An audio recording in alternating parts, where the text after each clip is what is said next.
विश्वोत्पत्त्यादिहेतवे तापत्रय विनाशाय श्रीकृष्णाय वयं कृष्णं नारायणं वन्दे कृष्णं वन्दे व्रजप्रियं कृष्णं द्वैपायनं वन्दे कृष्णं वन्दे वृषभासुतम्। श्रीमद् भागवत महापुराण के तृतीय स्कंद में हम लोग हैं और कपिल भगवान का जन्म के बाद में भगवान कपिल माता देवहूति को सांख्य शास्त्र का ज्ञान दे रहे हैं। उसमें हमने पहले आत्म ज्ञान देखा, आत्मा के संबंध में ज्ञान। उसके बाद में अब भगवान कपिल जो है अष्टांग योग के बारे में माता देवहूति को बता रहे हैं। तो जो महर्षि पतंजलि जी का अष्टांग योग है, यम नियम आसन प्राणायाम प्रत्याहार धारणा ध्यान समाधि, वो ही अष्टांग योग कपिल भगवान माता देवहूति जी को बताया। तो उसमें यम नियम तो आवश्यक है। यम नियम के बाद यम नियम पालन करने के बाद में जो प्राणायाम है, प्राणायाम से क्या होता है, वात पित्त संबंध में जो भी विकार है शरीर के, वो दूर हो जाता है। तो शरीर एक जगह लंबे समय के लिए बैठने के लिए उस अभ्यस्त हो जाता है, एक जगह बैठ सकता है। उसके बाद में प्रत्याहार से विषयों के संबंध से, विषयों से ध्यान निकल जाता है। ध्यान को भगवान में लगाना है तो विषयों से निकालना ही पड़ेगा। अभी ध्यान विषयों में लगा हुआ है, कोई ना कोई विषय ध्यान को अपनी तरफ आकर्षित किए हुए है, तो उसे प्रत्याहार के द्वारा ध्यान को विषयों से निकाला जाता है। उसके बाद में धारणा, धारणा पाप का नाश करने के लिए होती है, क्योंकि मन जो है, मन की स्वाभाविक वृत्ति होती है विषयों की तरफ भागना, और ज्यादातर उन विषयों की तरफ मन भागता है जो हमारे आत्मा का पतन करे। तो इसलिए जब धारणा कल विस्तार से अपन ने धारणा के बारे में जाना था, तो धारणा मतलब मन को एक विषय, एक किसी विषय के आसपास लगाना। जैसे भगवान के बारे में, जैसे भगवान कृष्ण है, तो अब कृष्ण भगवान के आसपास की जितनी भी लीला है, उनका धाम है, वो उनके पास में कौन रहता है, ये सब धारणा है। मतलब मन को अन्य विषयों से निकाल के और एक विषय जिसमें हम लगाना चाहते हैं, ध्यान करना चाहते हैं, उसके आसपास मन को लगाना। फिर धारणा, फिर ध्यान। ध्यान से राग द्वेष आदि जितने दुर्गुण होते हैं वो समाप्त होते हैं ध्यान से। क्योंकि अन्यथा तो मन को कोई विषय अच्छा लगेगा, वो उसमें राग करेगा या द्वेष करेगा। लेकिन जब मन उन विषयों से निकल के ध्यान की तरफ आकर्षित हो गया, एक जिसमें हम लगाना चाहते हैं उसकी तरफ लग गया, तो अन्य जो राग द्वेष है वो समाप्त हो गए। फिर उसके बाद में समाधि की अवस्था को प्राप्त होता है व्यक्ति। तो इस तरह से अष्टांग योग का ज्ञान कपिल भगवान ने माता देवहूति जी को दिया। और उसके बाद में अब अगला अध्याय है जिसमें कपिल भगवान भक्ति के बारे में, भक्ति का मर्म, भक्ति के बारे में और काल के बारे में, दो विषयों पे ज्ञान दे रहे हैं। देवहूति जी ने पूछा कि प्रकृति, पुरुष, महत्त्व, ये जैसे सांख्य शास्त्र में कहा गया है, उसका प्रयोजन तो भक्ति है। तो अब मेरे को भक्ति के बारे में, भक्ति योग के बारे में मेरे को विस्तार से बताइए। और जीव की क्या क्या गतियां होती है क्या क्या गति है जीव की उसके बारे में बताएं, और काल का क्या स्वरूप है वो भी मेरे को आप बताएं। तो भक्ति योग को विस्तार से बताएं, जिसके द्वारा जीव, भक्ति योग के द्वारा जीव सरलता से, सहजता से अपनी परम गति को प्राप्त करता है। और अनेक प्रकार की गति बताइए जिसको सुनने से सभी वस्तुओं से वैराग्य प्राप्त होता है। क्योंकि हम लोग की दृष्टि केवल इस संसार तक रहती है, संसार में क्या लेना है क्या छोड़ना है, लेकिन इस संसार के परे का संसार, अगर जीव मरने के बाद में कहाँ जाएगा, क्या गति होगी, स्वर्ग मिलेगा नरक मिलेगा, इन पे अगर विचार करें तो फिर संसार के राग द्वेष कम होंगे, संसार की वस्तुओं से वैराग्य होगा।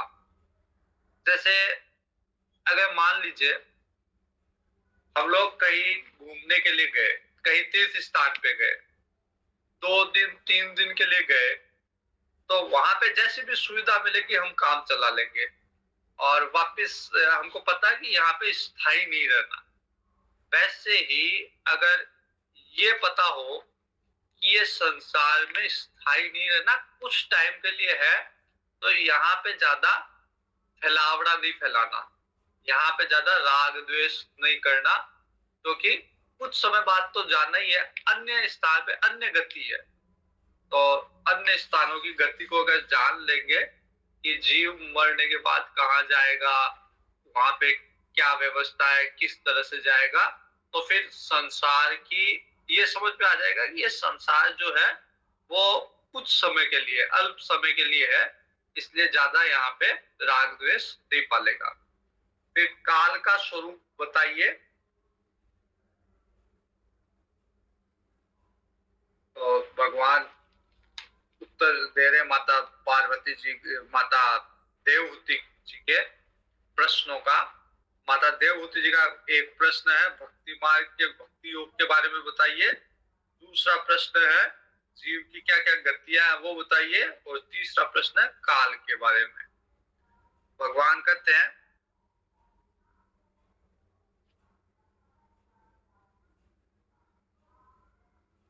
कि भक्ति योग के अनेक प्रकार है, भक्ति योग के अनेक प्रकार है, साधकों के भाव के अनुसार भक्ति योग का अनेक प्रकार से प्रकाश होता है। जैसा भाव होता है साधक का, वैसा ही भक्ति उसमें प्रकाशित होती है। जैसे उदाहरण के लिए रामचरितमानस में रावण, विभीषण और कुंभकर्ण तीनों ने बराबर तप किया। जितना तप रावण ने किया उतना ही विभीषण ने किया और उतना ही कुंभकर्ण ने किया, लेकिन उनकी प्रकृति अलग अलग थी। कुंभकर्ण तामसिक था, रावण राजसिक था और विभीषण सात्विक था। तो उनकी प्रकृति के कारण उनको फल अलग अलग मिला। तप बराबर किया, लेकिन जब फल की का समय आया, जब कुछ मांगने का समय आया, तो उन तीनों ने अलग अलग वस्तुएं मांगी। कुंभकर्ण जो तामसिक था, उसको अंत समय में उसको ये ज्ञान भी नहीं था कि क्या मांगा जाए, तो उसने नींद मांग ली। जो तामसिक लोग होता है वो, उनको क्या कर रहे क्या नहीं कर रहे इसका ज्ञान नहीं होता, वो अज्ञान में रहते हैं। तो कुंभकर्ण ने अज्ञानवश या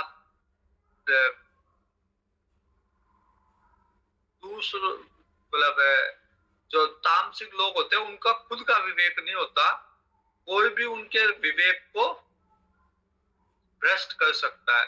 तो कुंभकर्ण के विवेक को देवताओं ने भ्रष्ट कर दिया और उसने 6 महीने की नींद मांग ली। रावण राजसिक था, वो चाहता था कि मैं ही राज करूं, तो उसने, रावण ने ये मांग लिया कि मैं वानर और मनुष्य के अलावा किसी से ना मरूं। और विभीषण सात्विक था, इसलिए विभीषण ने भगवान की भक्ति मांगी। तो इसी तरह 3 तरह की भक्ति होती है, सात्विक, राजसिक और तामसिक। तो जो तामसिक भक्त है भगवान का, वो क्या करता है कि भक्ति तो करता है लेकिन क्रोधी होता है। क्रोध और दूसरों को हिंसा करने वाला। जैसे बहुत सारी बलि प्रथा होती है, तो भक्ति तो करते हैं, देवताओं के चढ़ाते हैं बलि, तो पूरी भक्ति भाव से ही चढ़ाते हैं, लेकिन वो हिंसा करके और उपासना कर रहे हैं। तो तामसिक जो भक्त है वो क्रोधी है, हिंसक है, भेददर्शी है। वो अपने को अलग और अन्य को अलग समझता है।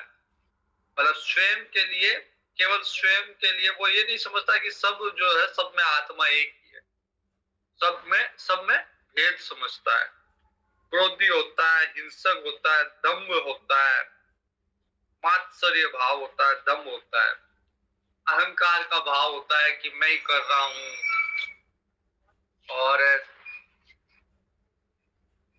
दम्भ पूर्वक कि मैंने इतना कर दिया, इस चीज का घमंड होता है, दम्भ होता है। तो ये तामसिक, भगवान के तामसिक भक्त है। एक सज्जन मेरे को मिले थे कुछ दिन पहले जयपुर में, तो उनका कहना था कि जब मैं ड्रिंक कर लेता, राजपूत फैमिली से थे, वो कहते थे कि जब मैं ड्रिंक कर लेता हूँ उसके बाद में मैं ज्यादा भजन गाता हूँ, ज्यादा भक्ति कर पाता हूँ। तो ये तामसिक श्रेणी के भक्त है। कई लोग नशा करके, कई लोग जैसे सन्यासियों में भी होते हैं जो चिलम वगैरह पीते हैं, तो वो नशा करके अगर कोई भक्ति कर रहा है, ड्रिंक करके भक्ति कर रहा है, तो वो तामसिक भक्त है। या हिंसा करके या क्रोध करके, तो वो तामसिक भक्त है।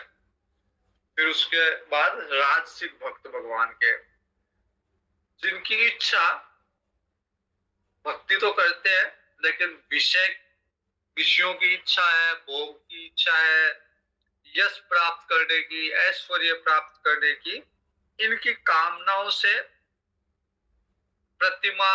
कोई प्रतिमा में भगवान की भक्ति करता है, उसका पूजन करता है, तो वो भगवान का राजसिक भक्त है।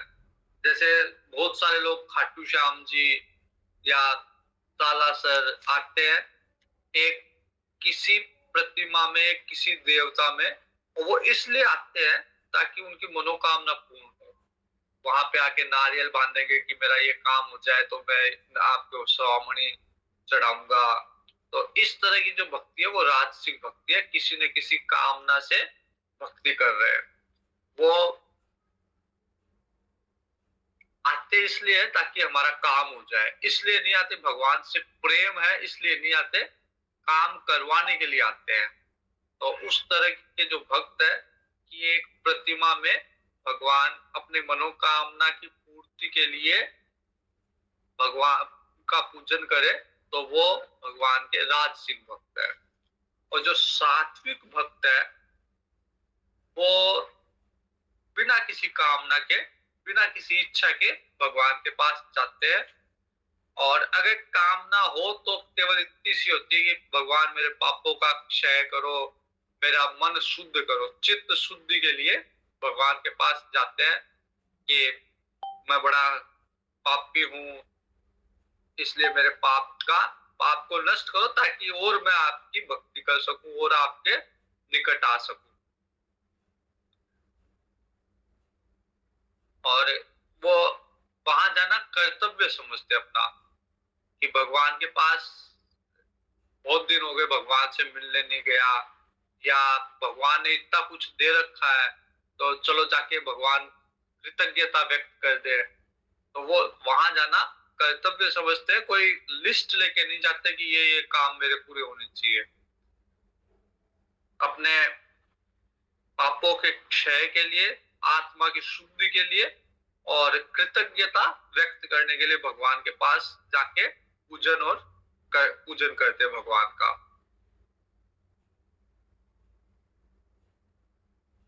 तो इस बुद्धि से, और जो सात्विक भक्त है वो सब जगह भगवान के दर्शन करता है।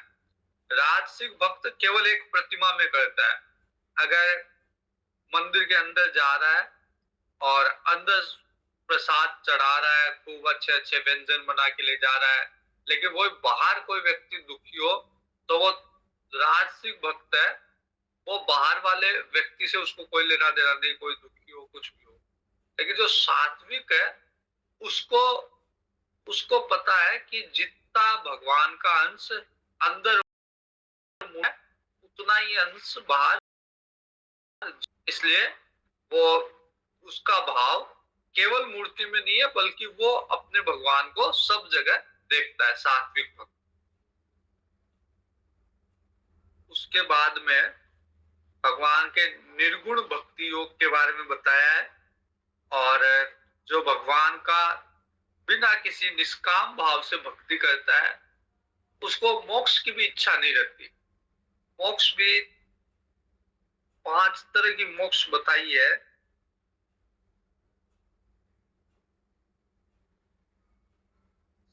पांच तरह के मोक्ष के प्रकार बताए हैं।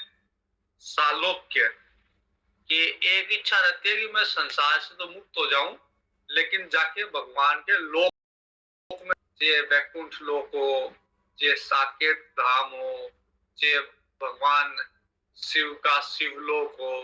तो भक्तों की कई बार इच्छा होती है कि जाके भगवान के पास जाके और भगवान के लोक में रहूं। जैसे हमारी भी कई बार इच्छा होती है कि प्राइम मिनिस्टर या राष्ट्रपति के भवन में जाके रहूं।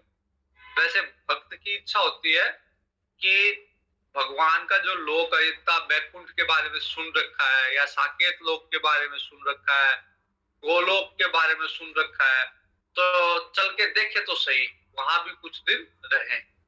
तो जो मुक्ति के प्रकार है उसमें एक तरह की मुक्ति ये भी है कि जो भक्त है वो ऐसी कामना करता है कि जाके एक बार भगवान के लोक में रहूं, वहां जाके देखूं किस तरह का वैकुंठ लोक है, किस तरह का शिव लोक है, साकेत लोक है।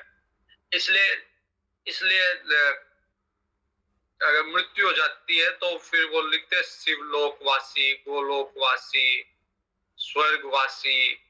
तो उनकी कामना रहती है, या उनके शिष्यों की या उनके परिवार वालों की कामना रहती है कि मेरे मेरे गुरुजी या मेरे पिताजी है जो फलाने लोक में जाके रहे, वो लोक में जाके रहे, शिव लोक में रहे, स्वर्ग में रहे, वैकुंठ में रहे। तो मुक्ति का एक प्रकार है सालोक्य। मुक्ति का एक और प्रकार, दूसरा प्रकार है साष्टि। साष्टि में क्या होता है कि भगवान के समान ही ऐश्वर्य प्राप्त हो जाता है। जैसे वैसे तो कहते हैं कि केवल उनको भगवान दो चीज नहीं देते, एक तो सृष्टि की रचना भगवान किसी को नहीं देते, अपने पास ही रखते हैं, और सृष्टि का विध्वंस, बाकी सब कुछ वो कर सकता है। जो इस तरह का मुक्त पुरुष है वो, जैसे भगवान में जो जो ऐश्वर्य है, भगवान किसी को भी जीवन दान दे सकते हैं, भगवान किसी को भी धन संपदा दे सकते हैं। तो ऐसा व्यक्ति जिसमें भगवान के बराबरी ऐश्वर्य संपन्न हो जाए। उसके बाद है सामीप्य। कईयों की इच्छा होती है, जैसे कई भक्तों की भी इच्छा होती है कि और कुछ नहीं तो गुरु जी के पास जाके रहे, कुछ दिन आश्रम में जाके रहे, गुरु जी के पास जाके रहे। तो उनको अच्छा लगता है सामीप्यता, कि निकट जाके निकट निवास करें, उनके पास रह के वो क्या करते हैं उनकी दिनचर्या देखे, उनके पास और कुछ नहीं तो कई बार कईयों को अच्छा लगता है कि कुछ ना बोले बस जाके पास बैठ जाए। कई कई लोग कई महात्माओं के पास जाके बस चुपचाप बैठ जाते हैं, कुछ बोलते भी नहीं है, लेकिन उनको वो बैठना ही अच्छा लगता है कि उनके कम से कम उनका उनके दर्शन हो रहे, उनका सामीप्य प्राप्त है। तो भक्तों को भी इच्छा होती है कि भगवान का सामीप्य प्राप्त हो, और वो ऐसी कामना से अगर कोई मुक्ति को प्राप्त करता है तो वो भगवान की सामीप्य मुक्ति को प्राप्त करता है। फिर है सारूप्य मुक्ति। सारूप्य मुक्ति में उसका रूप और भगवान का रूप एक ही हो जाता है। जैसे कोई भगवान का चतुर्भुज रूप का ध्यान करता है और उसकी मुक्ति हो जाती है, तो फिर उसका भी रूप चतुर्भुज रूप ही बन जाता है। रामचरितमानस में जो गीता प्रेस की रामचरितमानस पुस्तक आती है, उसमें शुरू में रंगीन कुछ तस्वीरें होती है, भगवान की तस्वीरें रंगीन। तो उसमें एक तस्वीर होती है जिसमें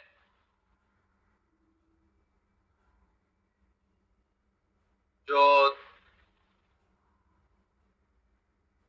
गीध गीध होता है, जो रामचरितमानस में गीधराज, उसकी मुक्ति होती है और वो भगवान से प्रार्थना कर रहा है, वो स्तुति कर रहा है भगवान की, गीधराज। तो जो फोटो जो चित्र दिया हुआ रहता है उसमें रहता है कि भगवान जिनकी स्तुति कर रहे हैं वो चतुर्भुज रूप में है, और जो स्तुति करने वाला जो गीधराज है वो भी चतुर्भुज रूप में है। तो जो स्तुति कर रहा है और जो जिसकी स्तुति कर रहे हैं दोनों चतुर्भुज रूप में है। तो जो सारूप्य मुक्ति वाले हैं उनका रूप भगवान का ही रूप हो जाता है। जैसे शिव जी का अगर कोई सारूप्य भक्त है तो वो शिव जी का ही रूप धारण कर लेगा, उसके रूप में और शिव जी के रूप में कोई अंतर नहीं होगा। तो सारूप्य मुक्ति और सारूप्य के बाद में सायुज्य मुक्ति। सायुज्य में भगवान के विग्रह में समा जाता है। भगवान का विग्रह रहता है, वो अपना अस्तित्व समाप्त कर देता है, उसकी शक्ति, उसका तेज, वो सब भगवान में समा जाता है। अलग से अब उसका अस्तित्व नहीं रहता, भगवान का अंश ही भगवान के अंदर ही समा गया, वो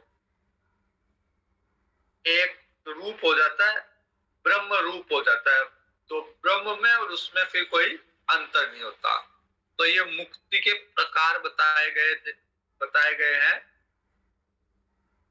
3 तरह की भक्ति हमने देखी, राजसिक, तामसिक, सात्विक भक्ति। और उसके बाद में हमने देखा कि कैसे भक्ति योग के द्वारा सालोक्य, साष्टी, सामीप्य, सारूप्य, सायुज्य मुक्ति को व्यक्ति मोक्ष को प्राप्त करता है।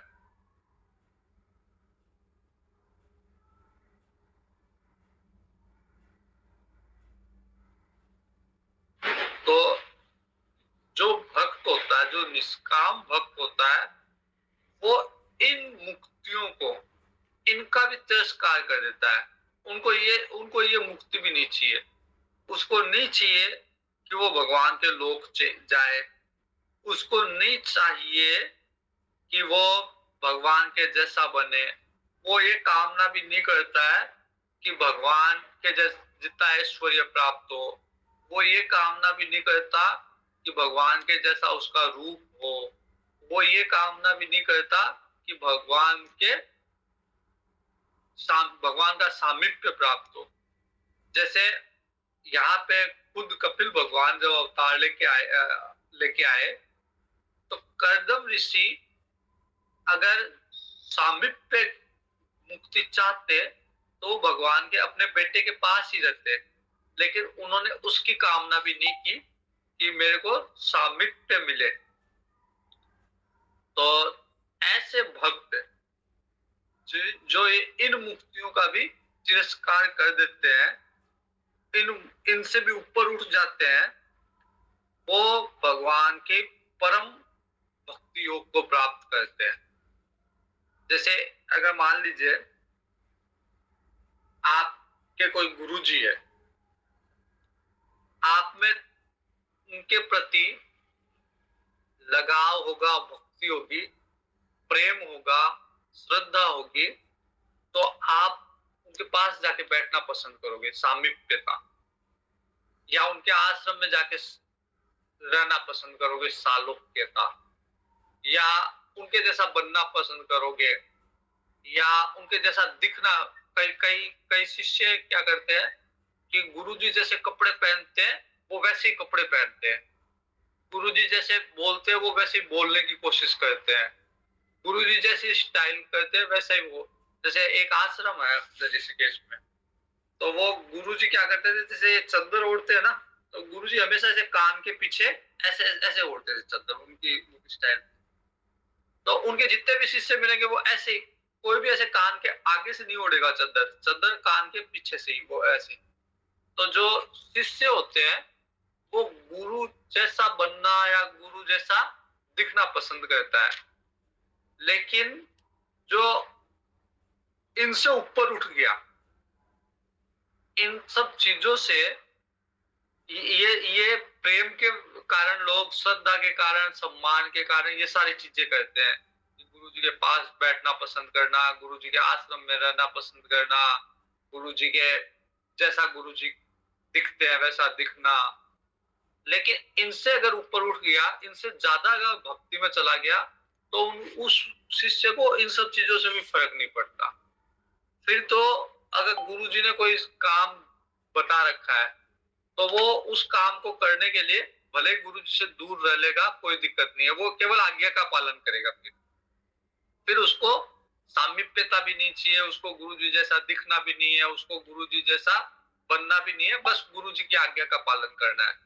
तो भगवान के लिए भी ये जो ये सालोक्य, सारूप्य, सायुज्य, ये जो भक्त है, इनसे भी बढ़कर भक्त भगवान के होते हैं जो इनका भी तिरस्कार कर देते हैं और फिर परम भक्ति योग को प्राप्त ऐसे पुरुष 3 गुणों को लांग जाते हैं। क्योंकि ये भी सारूप्य, सालोक्य, ये जो मुक्ति है, ये भी गुणों के अंतर्गत ही है। सात्विक गुण है लेकिन है गुण के अंदर। लेकिन जो निष्काम भक्त है, जिसको ये भी कामना नहीं कि मैं जाके भगवान के लोक में रहूं, ये भी तो एक कामना ही है कि मैं कुछ दिन जाके वैकुंठ में रहूं, मैं जाके भगवान के एकदम पास वाली कुर्सी पे जाके बैठूं, भगवान के जैसा दिखूं। तो ये सब चीज, ये कामना भी जिसकी नहीं रहती, वो तीनों गुणों को पार कर जाता है और तीनों गुणों को पार करके भगवान के अप्राकृत स्वरूप को प्राप्त करता है, भगवान के दिव्य प्रेम को, भगवान के परम आनंद को प्राप्त करता है, जहां पे भगवान का प्राकृत रूप भी नहीं रहता, अप्राकृत रूप है। तो जब तक इन मुक्तियों में भी है, तब तक वो उस परम आनंद को, परम प्रेम को, परम अप्राकृत भगवान के अप्राकृत स्वरूप को प्राप्त नहीं कर सकता। क्योंकि भगवान का जो प्रपंच है वो केवल एक अंश में है, वो प्राकृत है। तो भगवान के जितने भी अवतार हैं वो भी प्राकृत अंश में ही है भगवान के। लेकिन भगवान का बहुत सारा अंश है, बस जैसे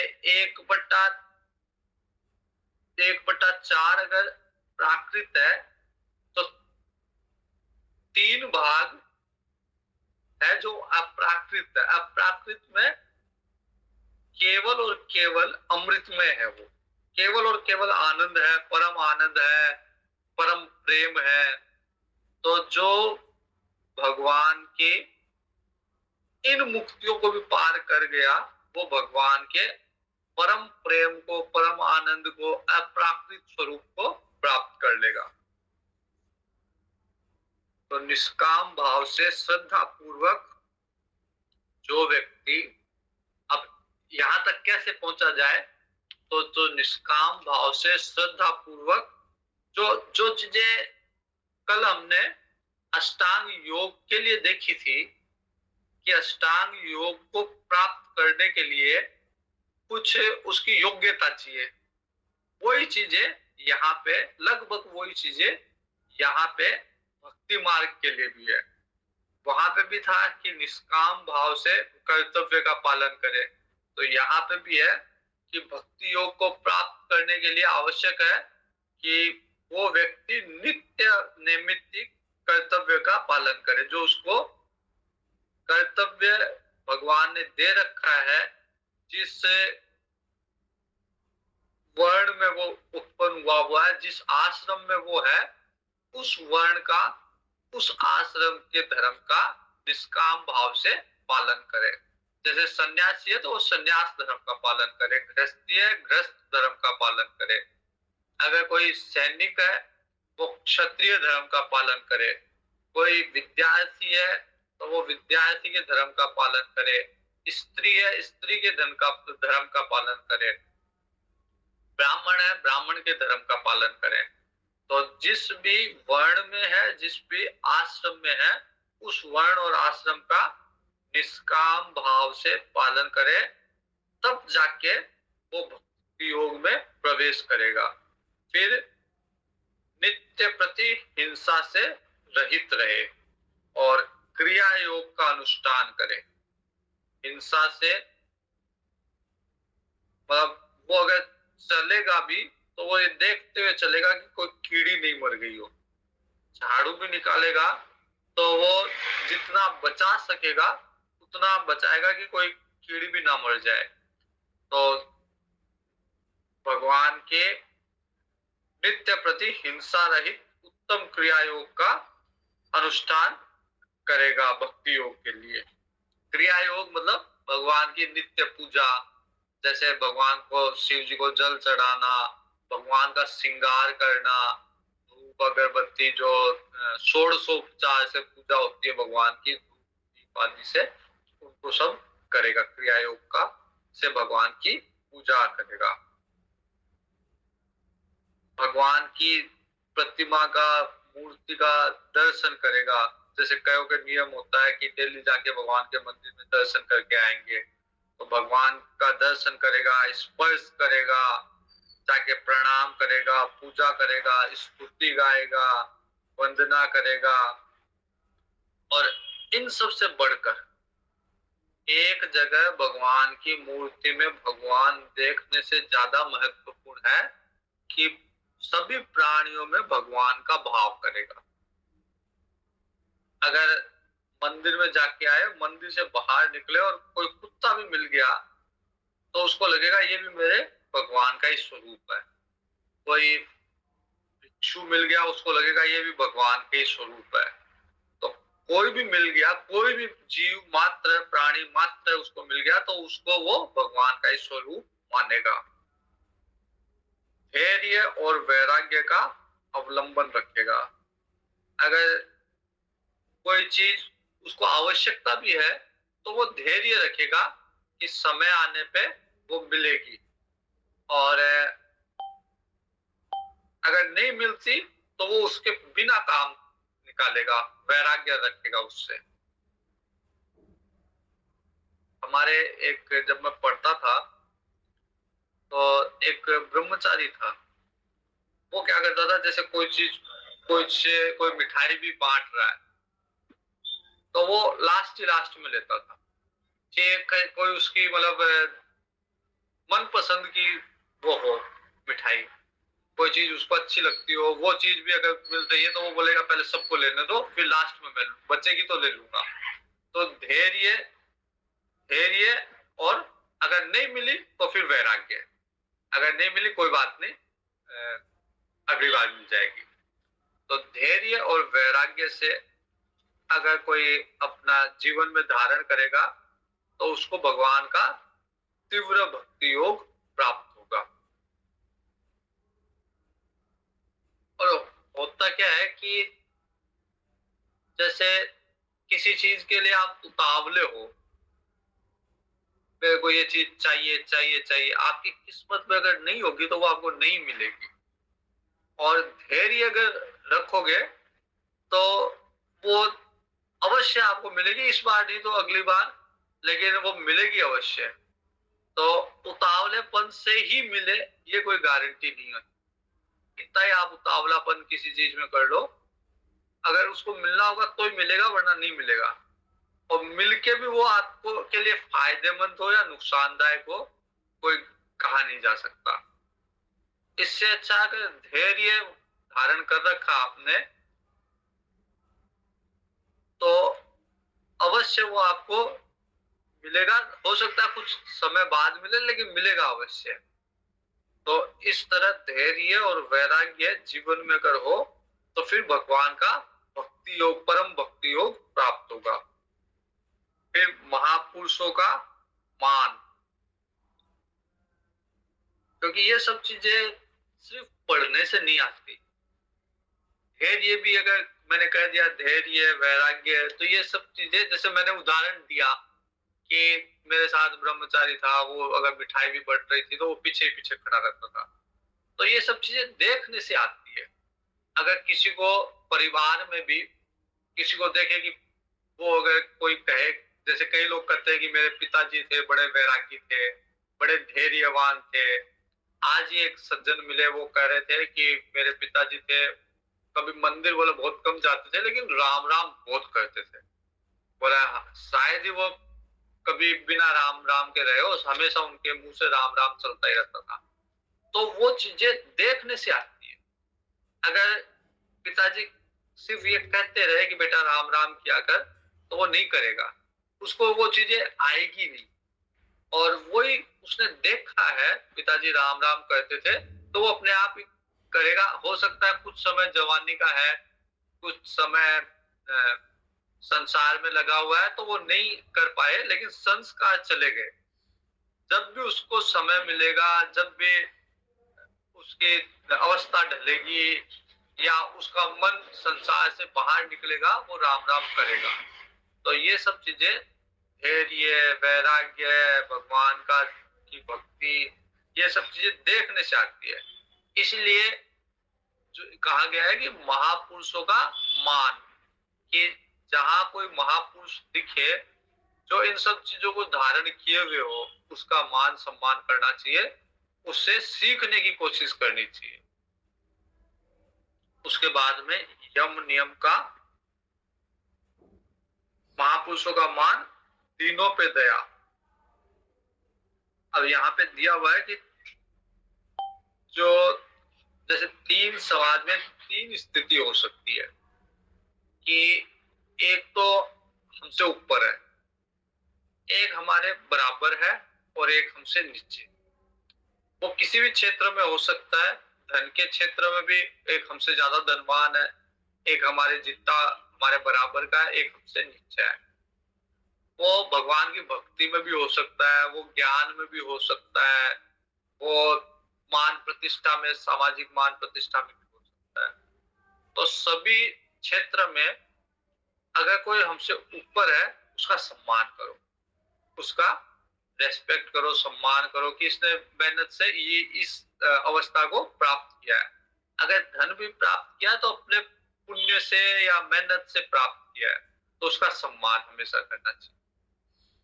बराबर वाले से मित्रता रखनी चाहिए, कि ये मेरे बराबर का है, इसके साथ मित्रता का व्यवहार, इसमें मेरे में भेद ही क्या है, जैसा मैं हूं वैसा ये है, तो उसके साथ मित्रता का व्यवहार। और मेरे से नीचे जो है, उस पर हमेशा दया करनी चाहिए। अगर ज्ञान में भी मेरे से नीचे है, ज्ञानी भी है, तो उसका मजाक नहीं उड़ाना चाहिए, उसके प्रति दया का भाव रखना चाहिए कि इसको भी भगवान ज्ञान दे, इसको भी भगवान भक्ति दे, इसको भी भगवान धन दे, इसको भी भगवान समाज में थोड़ी मान प्रतिष्ठा दिला दे। तो उसके प्रति दया, नीचे वालों के प्रति दया, बराबर वालों के प्रति मित्रता, और ऊपर वालों के प्रति सम्मान। तो इस तरह से समाज में इस तरह से व्यवहार करना चाहिए। फिर यम नियम का पालन करना चाहिए, जो अष्टांग योग में भी था, जो था यम नियम का, उन सब चीजों का पालन करना चाहिए। यम नियम में वो सारी चीजें हैं अहिंसा, सत्य, आस्ते, ब्रह्मचर्य, अपरिग्रह, शोच, संतोष, तप, स्वाध्याय, ईश्वर प्रणिधान, इन सब चीजों का पालन करना चाहिए। अध्यात्म शास्त्र का श्रवण करना चाहिए।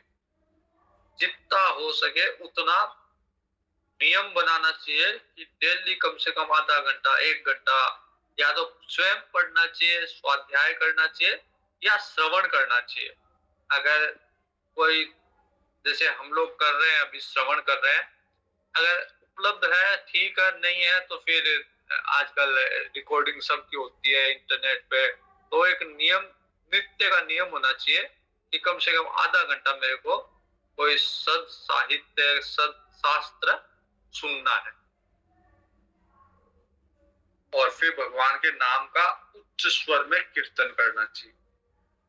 कीर्तन भी शुरू शुरू में जोर से ही करना चाहिए, क्योंकि मन मन में करने से क्या होता है, आलस्य आ जाता, थोड़ी देर में बाद में पता ही नहीं चलता मन कहाँ चला गया। तो उच्च स्वर में रहेगा तो आलस्य नहीं रहेगा, आलस्य नहीं आएगा, बाधा, मन जो है बाधा उत्पन्न नहीं करेगा, मन भी लगेगा। इसलिए जब तक अभ्यास नहीं हो उच्च स्वर में ही कीर्तन करना चाहिए भगवान का। मन की सरलता, सत्पुरुषों का संग, अहंकार का त्याग, ये अगर कोई अनुष्ठान इन सब चीजों का पालन करता है, और तो उससे क्या होता है, उससे मन शुद्ध होता है। ये सब चीजें जो शुरू से मैंने बताई है, लिखी हुई है यहाँ पे, कि अपने कर्तव्य का पालन करना, हिंसा नहीं करना, भगवान की स्तुति, भगवान की पूजा, स्पर्श, प्राणियों में दया, महापुरुषों का मान सम्मान, अपने से नीचे वालों के प्रति दया, बराबर वालों के प्रति मित्रता, यम नियम का पालन, ये सब अगर अध्यात्म शास्त्रों का श्रवण, ये सब करने से मन शुद्ध होगा। और मन शुद्ध होने से मन अनायास ही संसार से निकल के भगवान में लग जाएगा। फिर कुछ करने की जरूरत नहीं है। मन शुद्ध होते ही, मन एक बार शुद्ध हो गया तो फिर वो संसार में जाएगा ही नहीं। जो चंचल मन है, जो अशुद्ध मन है, वही संसार में भागता है। शुद्ध होने के बाद में मन, क्योंकि जैसे सोना है, सोना, सोने के ऊपर कोई आवरण लग गया और उसको जला दिया, उसको अग्नि में जला दिया, तो वो सारा मैल उसका नष्ट हो जाएगा और वो फिर वैसे ही प्रकाशित होने लग जाएगा। वैसे ही हमारा जो मन है वो है तो शुद्धि, उसमें किसी तरह की अशुद्धि है ही नहीं, लेकिन बाहर से उसका आवरण लग गया, गंदगी लग गई। तो अब इन सब चीजों से, सत्संग से, अपने कर्तव्य के पालन से, इन सब चीजों से वो गंदगी जल के भस्म हो जाएगी। फिर जो मन है वो अपने शुद्ध स्वरूप में प्रकट हो जाएगा। तो मन शुद्ध हो जाएगा। मन शुद्ध होने से जो शुद्ध मन है वो फिर जीव में ब्रह्म में अंतर ही नहीं है, तो वो स्वतः ही जीव जो है वो ब्रह्म की तरफ ही जाएगा, संसार की तरफ नहीं जाएगा।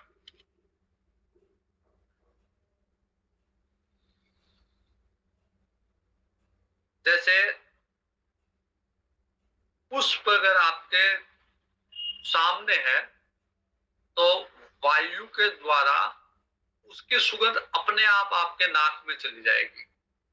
वैसे ही शुद्ध मन अगर का कोई व्यक्ति है तो वो बिना राग द्वेष, बिना विकारों के वाला कोई व्यक्ति मन है, तो वो अपने आप ही उसकी भक्ति भगवान में चली जाएगी, परमात्मा को प्राप्त कर लेता है।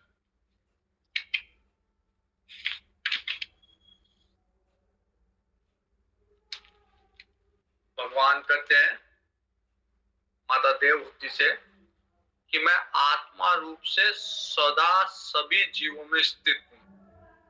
ऐसा कोई भी जीव नहीं है जिसमें मैं नहीं हूं, मैं सब में हूं और हमेशा हूं। ऐसा नहीं है कि कोई कोई व्यक्ति मेरा, जब तक मेरा दोस्त रहे, मेरा भला करे, तब तक भगवान उसमें है,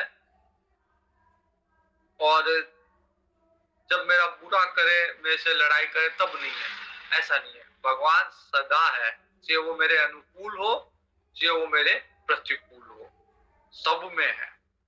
तो सभी जीवों में सर्वदा मैं स्थित हूँ।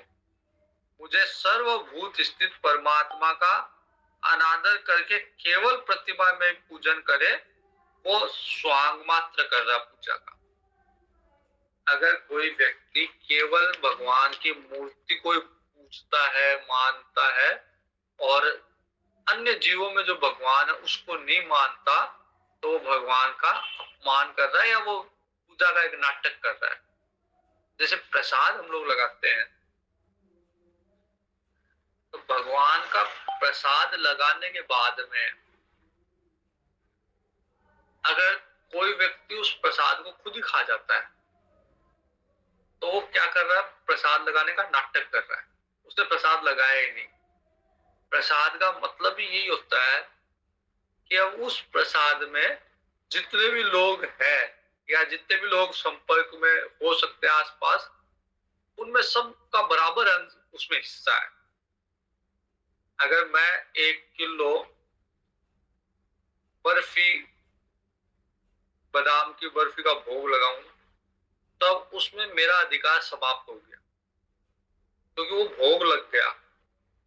अगर ऐसे दुकान से खरीद के लाऊं तब तो मेरा अधिकार है, मैं खरीद के मैं गया, मैंने पैसे दिए, मैंने 1 किलो बर्फी खरीदी, अब मैं घर पे लाके उसको खाऊंगा। लेकिन अगर मैंने उसको मंदिर में भोग लगा दिया, तो अब उस पे मेरा अधिकार समाप्त हो गया। अब जितने भी लोग वहां पे हैं या जितने भी लोग संपर्क में हो सकते हैं, सबका अधिकार है। तो अगर मैं फिर अकेला खा रहा हूं उसको, तो मैं पाप कर, या तो भोग लगाओ ही नहीं, लगाओ तो फिर सब में बांटो, वो फिर अकेले खाने का नहीं है। तो वैसे ही अगर केवल एक जाके एक मूर्ति में भगवान के दर्शन कर रहे हैं और बाहर निकल के अन्य जीवों में भगवान को नहीं देख पा रहे हैं, तो वो नाटक कर रहे हैं। कई लोग जैसे मंदिर में जाएंगे, मंदिर से निकलते ही फिर झगड़ा शुरू कर देंगे, तो वो सामने वाले में भगवान देख ही नहीं पा रहा, तो फिर मंदिर में केवल जाके आना वो व्यर्थ है। प्रतिमाओं में ही पूजन करके, और तो उसका वो स्वांग मात्र है उसका।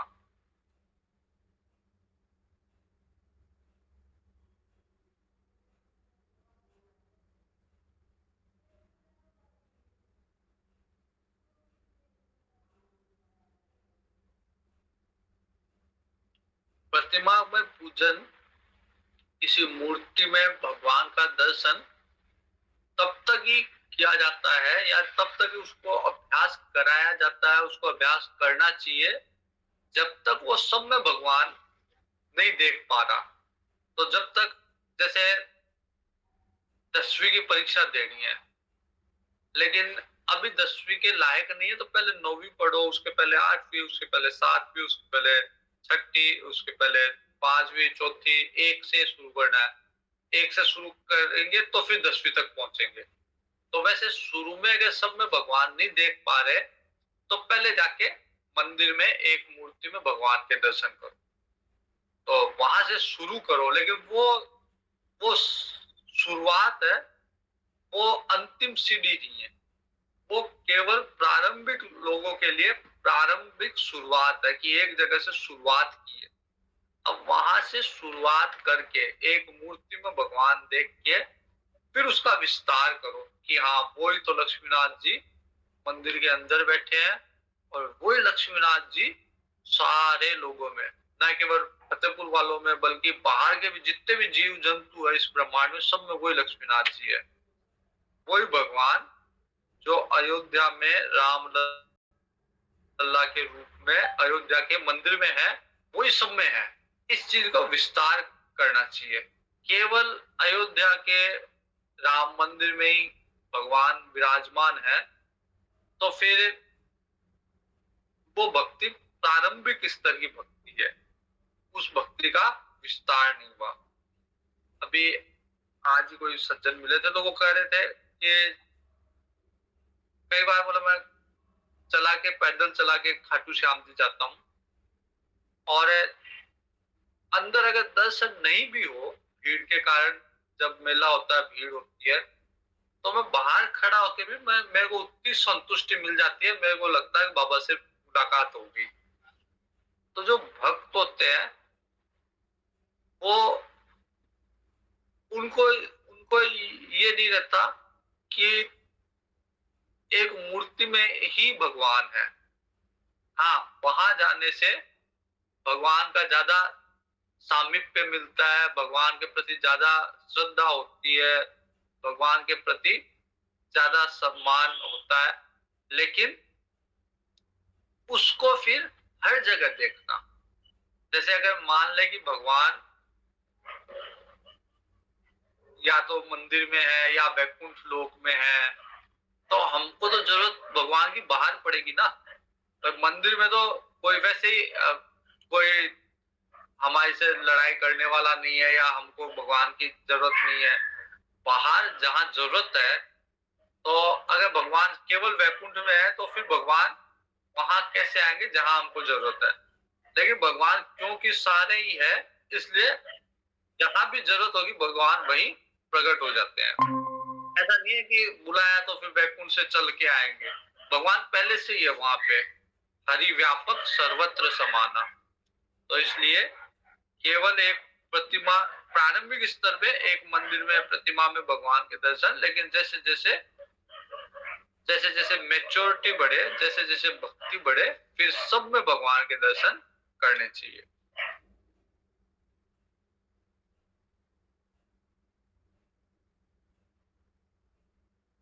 तो जो व्यक्ति आत्मा और परमात्मा के अंदर अंतर करता है, उसको बार बार जन्म लेना पड़ता है, बार बार उसकी मृत्यु होती है।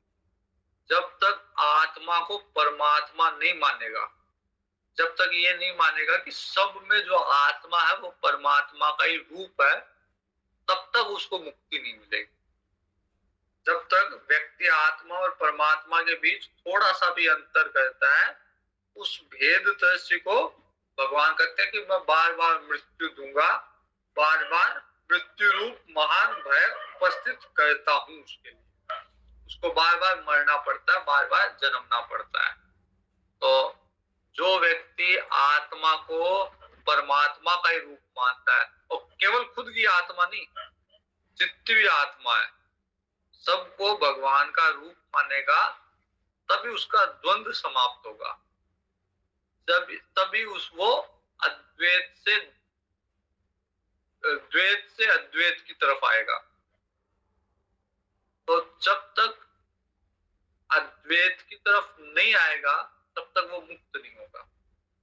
और कई कई बार जैसे लोग कहते हैं कि अपने अंदर आत्मा का भगवान का दर्शन करो, तो उसको लगता है कि हाँ मैं तो भगवान का रूप बन गया, लेकिन सामने वाले में नहीं देख पाता।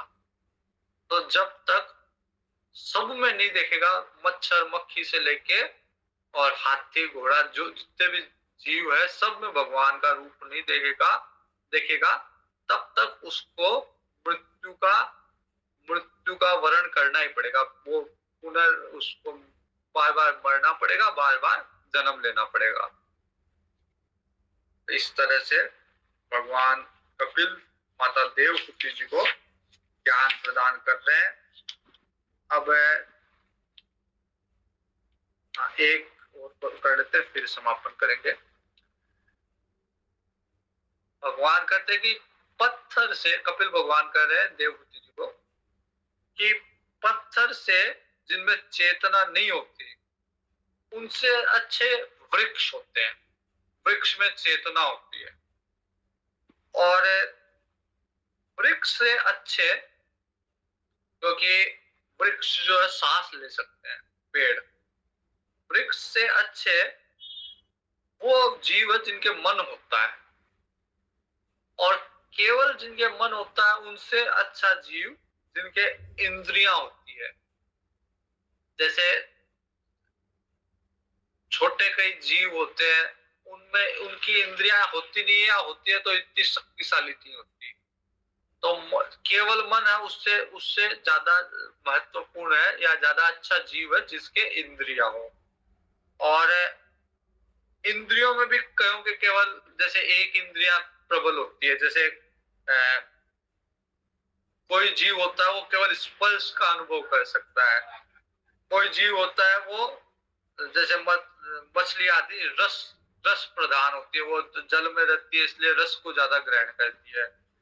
कोई जीव होता है वो गंध को, जैसे भंवरा है तो वो गंध प्रधान है। कोई जीव है जो शब्द को, जैसे सांप है वो शब्द प्रधान है। तो उन सब चीजों, उन सब जीवों से, उनसे ऊपर जैसे चार पैर वाला और उनसे भी बढ़कर दो पैर वाला मनुष्य है, वो श्रेष्ठ है।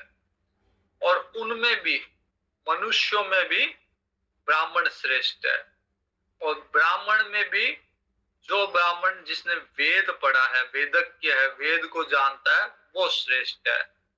और वेद को भी जानने वाला केवल शब्द ज्ञान नहीं, उसका तात्पर्य जो समझता है वो श्रेष्ठ है। और केवल तात्पर्य नहीं, उस तात्पर्य को समझ के उसका आचरण करता है, वो उससे भी श्रेष्ठ है। और उस आचरण करने वाले से भी श्रेष्ठ है जिसने संसार में आसक्ति त्याग दी, निष्काम भाव से धर्म का पालन कर रहा है, वो श्रेष्ठ है। और उसकी भी अपेक्षा जो सारे भेदभाव छोड़ के भगवान की उपासना करते हैं, भगवान की भक्ति करते हैं, वो श्रेष्ठ है। तो जितने भी जीव है उन सब में भगवान की भक्ति करने वाला जीव सबसे श्रेष्ठ है।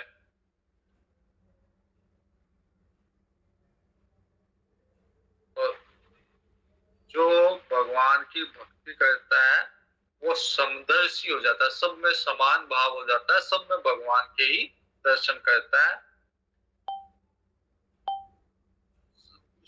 वो ये अनुभव करता है कि साक्षात भगवान इसमें ही सब में अनुगत है, सब में विराजमान है। समस्त प्राणियों का इसलिए बहुत सम्मान करता है, बहुत आदर करता है। तो इसलिए तरह भगवान ने अष्टांग योग का और भक्ति योग का प्रवचन किया। और अब भगवान काल के बारे में बताएंगे जो हम कल देखेंगे। पूर्णमद पूर्णमिदं पूर्णात् पूर्णमुदच्यते पूर्णस्य पूर्णमादाय पूर्णमेवावशिष्यते। ओम शांति शांति शांति। हरि ओम